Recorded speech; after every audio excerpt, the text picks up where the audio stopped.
vamos a ver el tutorial para resolver el ejercicio número 10 de leyes de Newton. En este ejercicio tenemos ahora dos bloques. Uno de ellos está sobre un plano inclinado y estos bloques están anclados a través de esta cuerda que está tensa, y esta cuerda va a pasar a través de esta polea. Ahora, lo que nos dicen es que las masas, la masa de este es el doble de la de este. De tal manera que, bueno, aquí, igual que en el ejercicio pasado, no nos dan un valor numérico tal cual para la masa M1. Y bueno, por tanto, vamos a tener que dejar a M1 durante todo el ejercicio, y al final seguramente en algún punto se nos va a cancelar con alguna cosa, ¿sí? Entonces, bueno, simplemente pueden dejarlo a M1, igual que en el ejercicio pasado, pueden dejar M1 como simplemente M y al final simplificarla. Nos dicen que lo que vamos a hacer con estos objetos es que los tenemos fijos y en algún momento los vamos a soltar. Los vamos a soltar y van a partir del reposo. Dado que este es mucho mayor en masa que este, pues la inercia nos indicaría que este bajaría y este subiría sobre el plano inclinado. Y bueno, aquí lo que nos están preguntando es, bueno, pues cuál sería la rapidez del objeto justamente cuando lleguemos al nivel de piso, pero vamos a considerar un instante antes de que ocurra el choque, ¿sí? Entonces, en este caso, pues lo que vamos a considerar también es que hay fricción entre el plano inclinado y el bloque de masa M1, ¿sí? Y bueno, pues aquí nos dan el ángulo de inclinación del plano inclinado y también nos dicen cuál es la distancia vertical recorrida, la cual esa distancia vertical también correspondería con la distancia sobre el plano inclinado que recorrería M1. Y vamos a hacer un procedimiento análogo al que hicimos en los ejercicios pasados, es decir, vamos a aislar a cada objeto y para cada objeto vamos a ver cuáles son las fuerzas que están actuando. En el caso del objeto M1, las fuerzas que tenemos, la primera sería el peso, que actúa verticalmente hacia abajo, la fuerza normal, que si ustedes recuerdan siempre tiene que ser perpendicular a la superficie de contacto entre los dos objetos y siempre apuntando hacia el interior del objeto de estudio. También está la tensión de la cuerda T, que esta tensión siempre va a actuar alejándose del objeto, y la fuerza de fricción, que va a ser contraria a la dirección del movimiento. En este caso, si el objeto M2 se mueve hacia abajo y el objeto M1 se mueve hacia arriba sobre el plano inclinado, la fuerza de fricción actuaría hacia abajo sobre el plano inclinado. Posteriormente lo que hacemos es poner nuestro diagrama de cuerpo libre de este objeto, y en este caso voy a poner que todas las fuerzas partan de este origen de coordenadas. Entonces ponemos la tensión, la normal, la fuerza de fricción y el peso.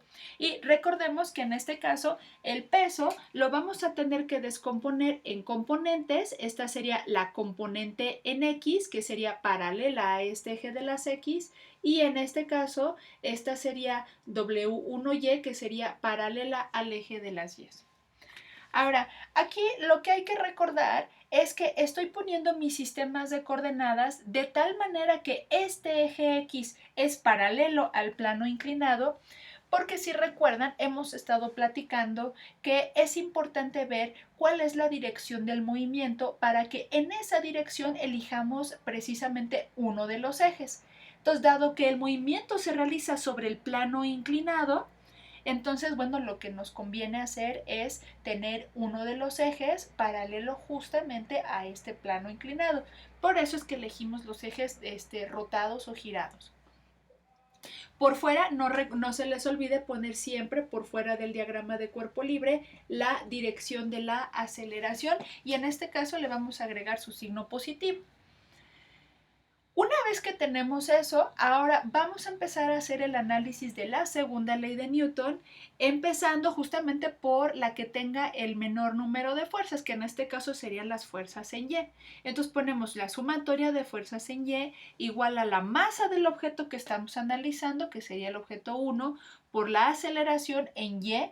Pero como en el eje Y no tenemos aceleración, pues esta componente valdría 0. Y entonces lo que vamos a poner pues son las fuerzas que tenemos que actúan verticalmente, que sería la normal que ejerce el plano inclinado sobre el objeto 1 menos la componente en Y del peso. Pero esta componente en Y, si me fijo en este triángulo rectángulo, corresponde con el cateto adyacente, de tal manera que le correspondería la función trigonométrica coseno.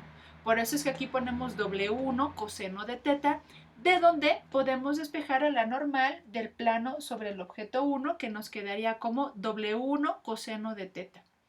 En este W1 puedo poner simplemente M1G coseno de teta, y si yo a ese M1 le llamo M, pues me quedaría simplemente como MG coseno de teta. Esa sería para nosotros la ecuación número 1.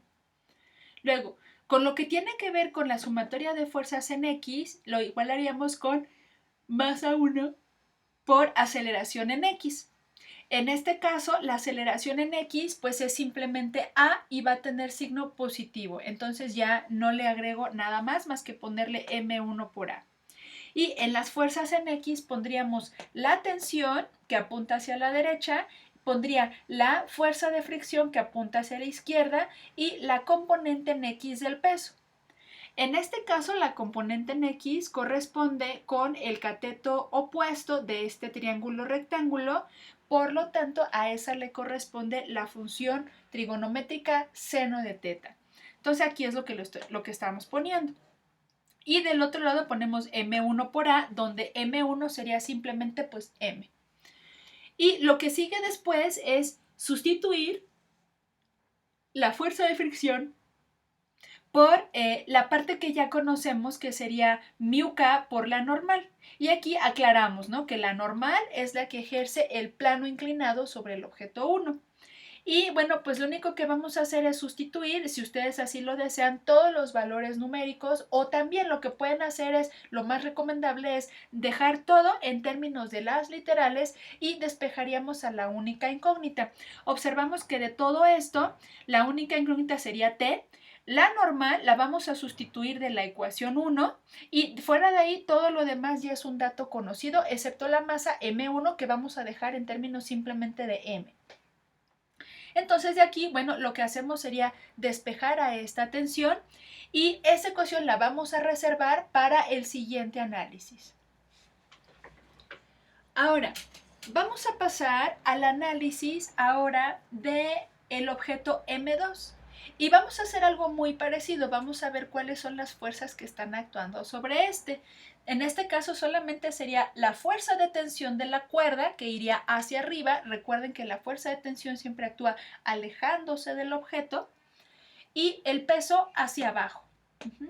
Y dado que este objeto lo sueltan del reposo y está cayendo, pues también hay aceleración. En este caso aceleraría hacia abajo, pero no puedo suponer que va a hacerlo en caída libre. ¿Por qué razón? Bueno, porque el objeto está anclado a la tensión. Bueno, está anclado a este M1 a través de la cuerda y esa cuerda ejerce una tensión. Si fuera el caso del movimiento en caída libre, pues entonces en este caso no tendríamos cuerda, ¿sí? Entonces lo único que tendríamos sería el peso. Bueno, entonces una vez que tenemos eso, vamos a construir nuestro diagrama de cuerpo libre, igual solamente con las únicas dos fuerzas. Hay muchos compañeros que lo que hacen es desde aquí ya hacen el análisis de la segunda ley de Newton y ya no se complican en poner el diagrama de cuerpo libre. Sin embargo, es una buena práctica hacerlo para que en él incluyan en un lado o en la parte lateral la dirección de la aceleración. Entonces, bueno, pues una vez que ya tenemos nuestras dos fuerzas y la dirección de aceleración, de la cual les recuerdo que la aceleración no es una fuerza, por eso no la pongo aquí en el interior, entonces ahora sí, procedemos a hacer el análisis de la segunda ley de Newton. Pero en este caso tenemos que observar que no tenemos fuerzas en X, por lo tanto omitimos ese análisis. Y solamente vamos a analizar las fuerzas en Y. En este caso, ¿qué tendríamos? Bueno, tendríamos solo la fuerza de tensión y el peso del objeto. Y en el caso de masa 2 por aceleración en Y, la aceleración en Y sería la misma que tenemos acá, con la que se mueve este objeto, solamente que ahora apuntaría hacia abajo. Por eso es que aquí le estamos poniendo como menos A. Y bueno, en este W2 lo que vamos a hacer es poner M2G, donde ya sabemos que M2G es 2 veces M1. Eso lo vamos a sustituir aquí. Y la aceleración, pues aquí no, lo único que ponemos es el signo, ponerlo al frente. Y en este caso, bueno, una de las incógnitas que aparecen es la tensión, la cual vamos a sustituir de lo que hayamos hecho en el caso pasado. Lo vamos a sustituir ahí. Y entonces, una vez que tenemos eso, vamos a hacer las simplificaciones y vamos a despejar a la variable de aceleración. Una vez que tenemos la variable de aceleración, bueno, pues entonces ahora estamos en posibilidad de encontrar cuál sería la velocidad con la que con la que este bloque llega al piso. Y para eso vamos a hacer una suposición. En dado caso que el objeto viaje con aceleración constante, que bueno, tendría que ser así porque de otra forma no tendríamos cómo resolverlo, entonces vamos a echar mano de las ecuaciones de cinemática para el movimiento rectilíneo uniformemente acelerado, ¿sí? En este caso, como no tenemos el tiempo de viaje, vamos a tener que echar mano de la ecuación en la cual no aparece la variable tiempo.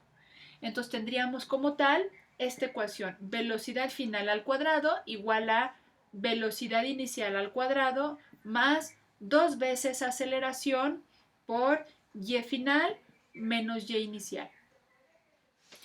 Y bueno, entonces, ¿qué vamos a suponer? Bueno, en este caso tengo que poner un sistema de referencia, ¿sí? Este sistema de referencia es el que utilizamos para el análisis de cinemática. Ojo, porque es diferente del sistema de referencia que uso para el diagrama de cuerpo libre. En este caso, lo que pongo son las fuerzas. Y en un sistema de referencia, ahí lo que hago es referir las posiciones final e inicial del objeto. Son cosas diferentes. Entonces las voy a distinguir porque aquí en este dibujo voy a poner mi sistema de referencia en el nivel de piso. Y con respecto a ese nivel es con respecto al cual vamos a medir las posiciones inicial y final, ¿sí? Entonces, ¿qué vamos a tener? Bueno, en este caso, la Y final, el objeto al final lo que queremos es que llegue al piso. Entonces, la Y final sería de 0.